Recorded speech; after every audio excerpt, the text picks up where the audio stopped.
নমস্কার বন্ধুরা, আজ আমি হাজির হয়েছি আবার একটা রেসিপির সাথে। আজ আমি আপনাদের সাথে শেয়ার করব পনিরের একটা রেসিপি। এই শীতকালে যদি এই রেসিপিটা না বানিয়ে থাকেন তাহলে অবশ্যই একবার বানিয়ে দেখবেন। এবং সময়ও খুব অল্প লাগে এবং খেতে হয় দুর্দান্ত। এই শীতকালে যদি আমরা রেস্টুরেন্টে যাই, ভেজ কোনো যদি রেসিপি আমরা অর্ডার করি তাহলে পালক পনিরের কথাটাই আগে মাথায় আসে। বাড়িতেই কিভাবে বানানো যায় এটাই আমি আপনাদের সাথে আজ শেয়ার করলাম।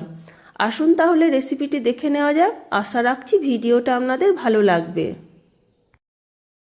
আমি একটা পাত্রের মধ্যে ওভেনে জল বসিয়ে দিয়েছি। এবার কিছুটা পরিমাণ পালং শাক ধুয়ে পরিষ্কার করে নিয়েছি। এবার আমি এটা এই পাত্রের মধ্যে দিয়ে দিলাম এবং 5 মিনিট আমি এটা সেদ্ধ করে নেব।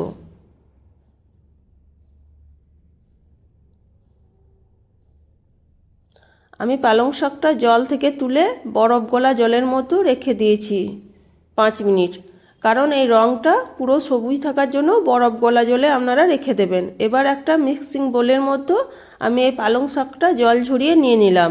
একটা কাঁচা লঙ্কা নিয়ে নিলাম, ঝালটা অবশ্য আপনাদের ইচ্ছে মতো দেবেন, এবং কিছুটা পরিমাণ ধনেপাতা নিয়ে নিলাম। এবার এটা আমি পেস্ট করে নেব।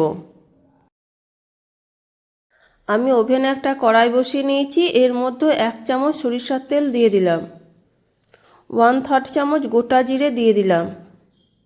ফোড়নটা একটু নাড়াচাড়া করে ভেজে নেব। ফোড়ন থেকে যখন সুন্দর মিষ্টি একটা গন্ধ বের হবে তখন আমি এর মধ্যে একটা মিডিয়াম সাইজের পেঁয়াজ চৌকো করে কেটে রেখেছি, এটা আমি এর মধ্যে দিয়ে দিলাম। নাড়াচাড়া করে পেঁয়াজটা ভেজে নেব।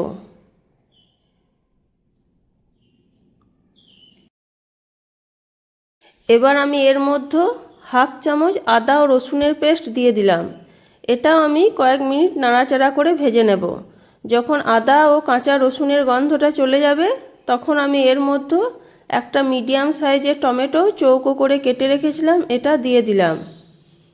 1/3 চামচ জিরে গুঁড়ো, 1/3 চামচ ধনে গুঁড়ো ও কিছুটা পরিমাণ জল আমি এর মধ্যে দিয়ে দিলাম। এবং 4 থেকে 5 মিনিট ধরে মশলাটা আমি খুব ভালোভাবে কষিয়ে নেব। আপনারা মশলাগুলো আপনাদের পরিমাণ ইচ্ছে মতো দেবেন, বাড়িয়ে অথবা কমিয়ে।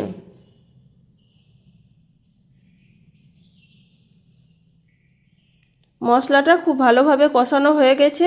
এবার ধনেপাতা, পালং শাক ও কাঁচা লঙ্কার যে পেস্টটা আমি রেডি করে রেখেছিলাম ওটা আমি এর মধ্যে দিয়ে দিলাম। আমি এই রান্নাতে হলুদ এবং কাশ্মীর লাল লঙ্কা গুঁড়ো দিইনি, কারণ এই রেসিপিটা পুরো সবুজ রাখার জন্যই আমি হলুদ এবং কাশ্মীর লাল লঙ্কা গুঁড়োটা বাদ দিয়েছি। আপনারা চাইলে এগুলো দিতে পারেন। এটা প্রায় আমি 4 থেকে 5 মিনিট মতো নাড়াচাড়া করে একটু কষিয়ে নেব। জলটা শুকিয়ে গেছে। এবার আমি এর মধ্যে স্বাদ মতো লবণ দিয়ে দিলাম এবং কিছুটা পরিমাণ গরম জল দিয়ে দিলাম। সমস্ত কিছু একবার ভালোভাবে নাড়াচাড়া করে মিশিয়ে নেব। এবার আমি এর মধ্যে 400 গ্রাম পনির চৌকো করে কেটে রেখেছিলাম এগুলো দিয়ে দিলাম। আমি তেলে না ভেজেই পনিরটা দিলাম। আপনারা যদি চান তাহলে পনিরটা একটু ভেজে নিতে পারেন। এবার একটু সমস্ত কিছু নাড়াচাড়া করে আমি এটা 2 মিনিট মতো ফুটিয়ে নেব। 2 মিনিট ফুটিয়ে নেওয়ার পর আমি এর মধ্যে কিছুটা পরিমাণ বাটার এবং ফ্রেশ ক্রিম অ্যাড করে দিলাম। আপনারা চাইলে এই দুটো স্কিপও করতে পারেন, কিন্তু রেস্টুরেন্ট স্টাইলের মতো স্বাদ পেতে গেলে এই দুটো দিতে হবে। এবার এটা আমি নাড়াচাড়া করে নামিয়ে গরম গরম সার্ভ করে নেব। বন্ধুরা, আজ আমার এই পালক পনিরের রেসিপিটা আপনাদের কেমন লেগেছে অবশ্যই কমেন্ট করে জানাবেন। আর যদি এই শীতকালে না বানিয়ে থাকেন তাহলে অবশ্যই একদিন বাড়িতে বানিয়ে দেখবেন এবং কেমন হয়েছিল আমাকে কমেন্ট করে জানাবেন। আমার রান্নার রেসিপিগুলো যদি আপনাদের ভালো লেগে থাকে তাহলে অবশ্যই লাইক, কমেন্ট এবং প্রিয়জনদের সাথে শেয়ার করার অনুরোধ থাকলো। এখনও পর্যন্ত যারা চ্যানেলটা সাবস্ক্রাইব করেননি প্লিজ চ্যানেলটা সাবস্ক্রাইব করে আমার পাশে থাকার অনুরোধ জানাচ্ছি। তাহলে আবার দেখা হবে নতুন কোনো ভিডিওর সাথে।